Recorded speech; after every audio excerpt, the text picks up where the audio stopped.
अस्सलामुअलैकुम। बोल न्यूज में मैं हूं जवाद कमाल और मैं हूं सनिया मलिक। हेडलाइंस आपने देख ली। बुलेटिन का आगाज करेंगे। मोदी सरकार का अमेरिका से पक्की यारी का खत भी हवा हो गया।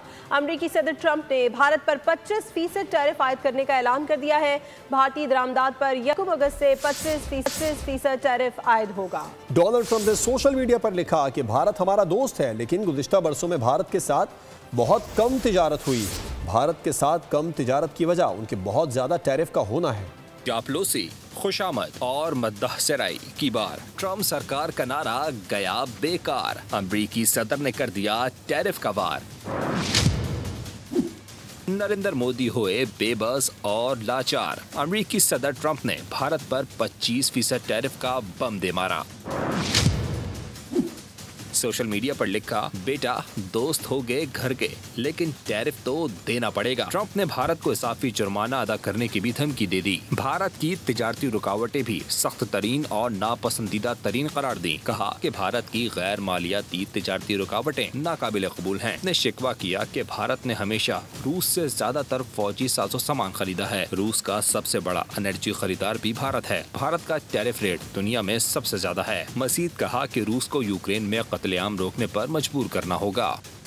ट्रंप का वार, मोदी की बोलती बंद। इंडियन मीडिया पर भौचाल आ गया। टैरिफ ने भारतीयों की नींदें उड़ा दी हैं। भारतीय मीडिया चिल्ला उठा ट्रंप को बुरा भला कहने का सिलसिला जारी है।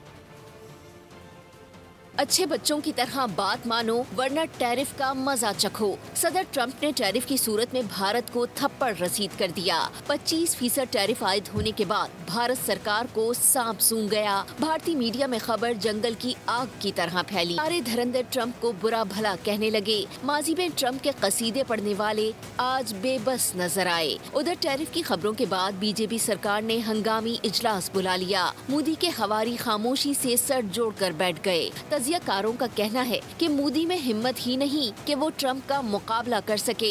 ऑपोजिशन रहनुमा राहुल गांधी भी मोदी की पॉलिसियों पर बरस पड़े। कहा, मोदी साहब आप देखते जाएं, ट्रंप अपने सारे मुतालबात मनवाएगा। सदर ट्रंप की जानिब से 25% टैक्स आयद करने से भारत शदीद दबाव का शिकार होगा। माहिर टैक्स उमूर अशफाक तोला की बोल न्यूज से गुफ्तगू। कहा कि अमेरिका में काम करने वाले भारतीय बाशिंदों पर भी पाबंदियों का खदशा है। अगर ऐसा हुआ तो भारत सरकार के लिए परेशानियां मजीद बढ़ेंगी। भारत के अंदर इस वक्त 600 बिलियन के रिजर्व जरूर मौजूद है, पर इनकी जो पोर्टफोलियो इन्वेस्टमेंट और जिस तरीके से इनकी एफडीआई का कुछ पोर्शन जो कि लिक्विड है, अगर वो चला जाए तो इंडिया का पूरा रिजर्व माइनस में आ जाएगा। तो भारत पे एक और ये प्रेशर आ जाएगा। और इसमें एक बहुत बड़ी वजह ये भी शामिल होगी भारत के लिए कि भारत को सस्टेन करना एक तो इस वजह से मुश्किल हो जाएगा। दूसरी वजह ये है कि यूएस ये चाहता है कि उसके साथ वो मुआहदे ज्यादा करे। और मेरा ख्याल है इंडिया के पास कोई ऐसा स्पेस नहीं है, क्योंकि ऑयल वो खरीद रहे हैं रशिया से। यूएस चाह रहा है कि वो ऑयल रशिया से ना खरीदें, और वो यही कह रहे हैं कि जी देखें, आप सपोर्ट कर रहे हैं रशिया को in their war against Ukraine. तो एक और भी ये बहुत बड़ी वजह है टैरिफ लगाने की। फील्ड मार्शल सैयद आसिम मुनीर की बलूचिस्तान नेशनल वर्कशॉप के शुरका से मुलाकात। दहशतगर्दी के खात्मे और बलूचिस्तान की तरक्की पर जोर दिया। बलूचिस्तान की हुब्बुल वतनी पर भारतीय प्रॉक्सी दहशतगर्द हमलों को नाकाम साजिश करार दिया। फील्ड मार्शल ने अहम मुलाकात में बलूचिस्तान में दहशतगर्दी के खात्मे का अज़्म दोहराया। बलूचिस्तान की तरक्की के लिए इदारा जाती हम आहंगी और मुश्तरका हिकमत अमली ज़रूरी करार दी गई। फील्ड मार्शल सैयद आसिम मुनीर ने बलूचिस्तान के पार्लियामेंटेरियंस, सिविल सोसाइटी, मीडिया और नौजवानों से बराह रास्त मुकालमा किया। उन्होंने बलूचिस्तान में हुब्बुल वतनी को सराहते हुए भारतीय प्रॉक्सी दहशतगर्द हमलों को नाकाम साजिश करार दिया। शुरका से मुलाकात में फील्ड मार्शल ने कहा कि दहशतगर्द मजहब, मसलक या कौमियत नहीं देखते। दहशतगर्दी का वाहिद हल कौमी इत्तेहाद है।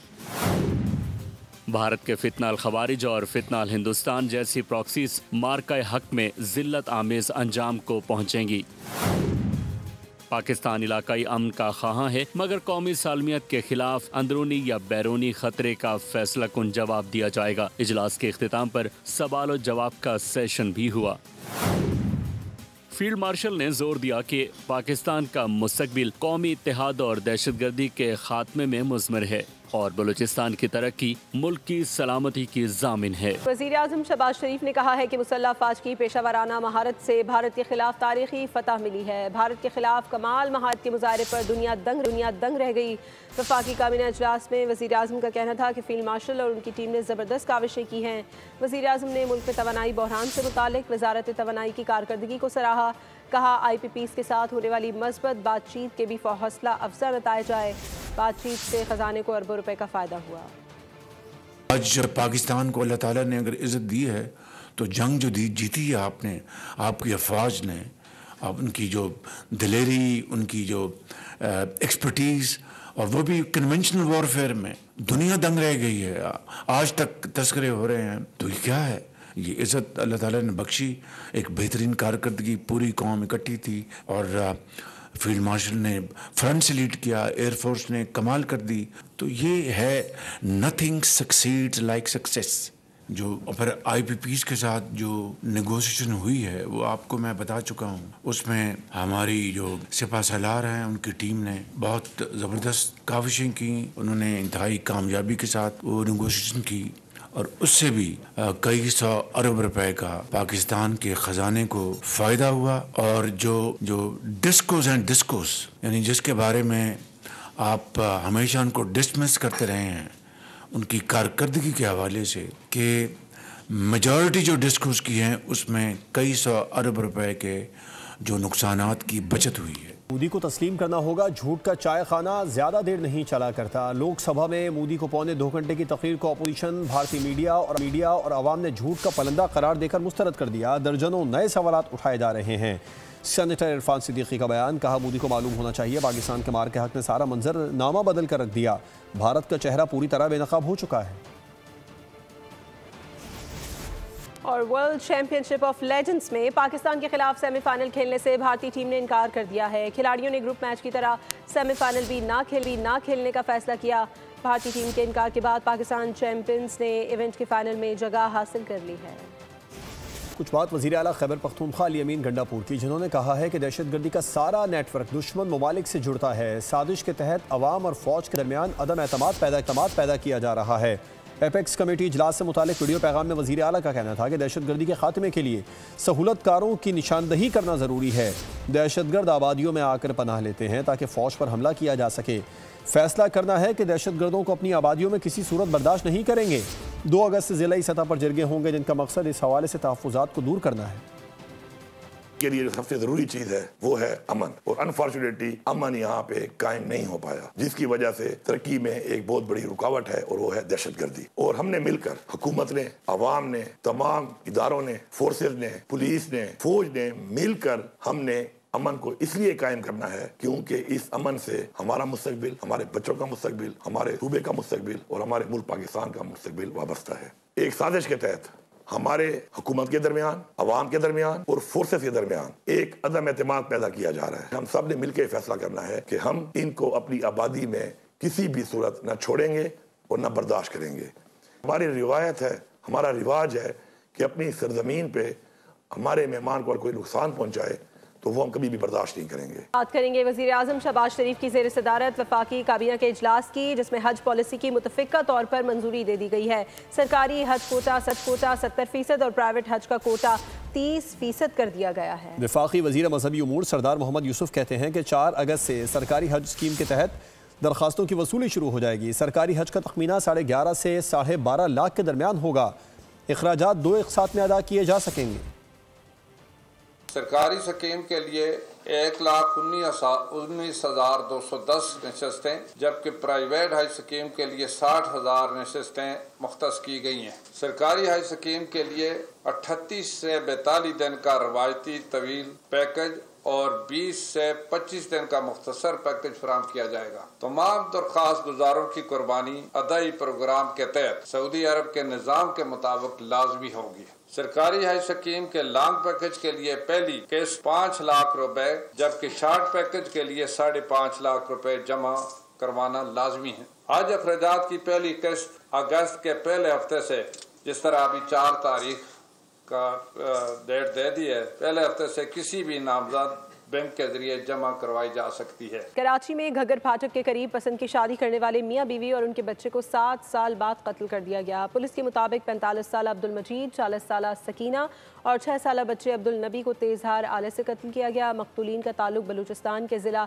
लसबेला से है। लाश जिना अस्पताल मुंतकिल कर दी गई हैं। हमारे नुमाइंदे साद गुजर इस वक्त जिना अस्पताल में मकतूल अब्दुल मजीद के दोस्त के हमरा मौजूद हैं, उनसे जान लेते हैं। जी साद, क्या तफसीलात हैं?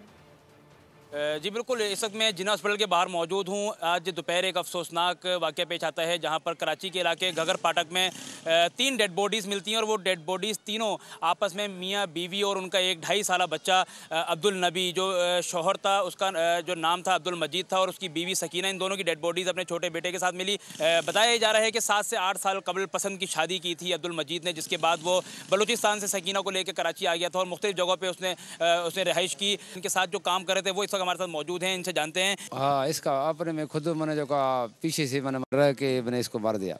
हमारे को मैंने जो पड़ोसी है उसने फ़ोन करके बताया, इसके भाई ने पीछे से फ़ोन किया, उसके भाई इसी जिसे कत्ल ये हो गया ना, वो कत्ल वाले इसने फ़ोन किया इसके भाई के साथ, मैंने जो कत्ल किया है, अपना उठाओ बॉडी अपना उठाओ।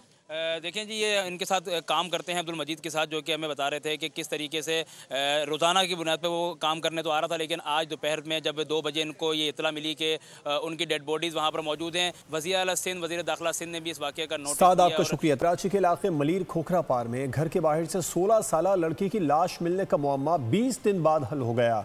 ज़्यादती के बाद कत्ल में मुलव्विस पड़ोसी मोहम्मद हुज़ैफा को पुलिस ने गिरफ्तार कर लिया। मुलजिम ने एतराफ़ी बयान में बताया कि 10 जुलाई को अरीबा को ज़्यादती का निशाना बनाया, शोर मचाने पर मुंह पर हाथ रखा, वो दम घुटने से मर गई। अरीबा मेरे घर अपनी दोस्त का पूछने आई थी। वारदात का मुकदमा खोखरापार थाने में दर्ज है। पुलिस के मुताबिक वाक़े के बाद 20 से ज़ायद अफराद का DNA टेस्ट लिया गया था। मुलजिम को शक की बुनियाद पर हिरासत में लिया तो उसने एतराफ़ जुर्म कर लिया। और अदाकारा सारा असगर कत्ल केस में तफ्तीश जारी है। तहकीकात में एक और अहम पेशरफ्त सामने आ गई है। आपको बताएं, कराची के इलाके डिफेंस से अदाकारा हुमैरा असगर की लाश बरामद होने के केस की तफ्तीश में अहम पेशरफ्त हुई है। अदाकारा के घर में मिलने वाले तमाम प्यालों में नमक ही निकला। केस के दीगर पहलुओं की छानबीन जारी है। अदाकारा हुमैरा असगर केस की तफ्तीश जारी है। तहकीकात में एक और अहम पेशरफ्त सामने आ गई। जाए वक़्त से मिलने वाले प्याले में क्या था, केमिकल एग्जामिनेशन रिपोर्ट ने वाज़ेह कर दिया। घर में मिलने वाले तमाम प्यालों में नमक ही निकला। तफ्तीशकारों ने अदाकारा के फ्लैट से मजमूई तौर पर 6 नमूने केमिकल तज्जिए के लिए जमा किए थे। रिपोर्ट में बताया गया कि घर से मिलने वाले तमाम प्यालों में समंदरी नमक मौजूद था, जबकि किचन से मिलने वाला नमक आयोडाइज्ड नमक था, जो प्यालों के नमक से मुख्तलिफ है। ये नमक मुमकिन तौर पर घर में बदबू कम करने के लिए रखा गया था। इसकी दीगर वजूहात का ताहाल पता नहीं लगाया जा सका। पुलिस के मुताबिक ये रिपोर्ट तफ्तीशी टीम के हवाले कर दी गई है और केस के दीगर पहलुओं की छानबीन जारी है। दाखिला सिंध ज़ियाउल हसन लंजार की ज़ेर सदारत chairman human rights Iqbal Ahmed देथू के खिलाफ शिकायत की सुनवाई पर सूबाई काबीना की ज़ेली कमेटी का इजलास हुआ। इजलास में शिकायत कुनंदा और इकबाल देथू का मौक़िफ़ भी सुना गया। तर्जुमान के मुताबिक फरीकैन को सुनने के बाद फैसला महफूज कर लिया गया है। तहरीरी फैसला जल्द जारी किया जाएगा।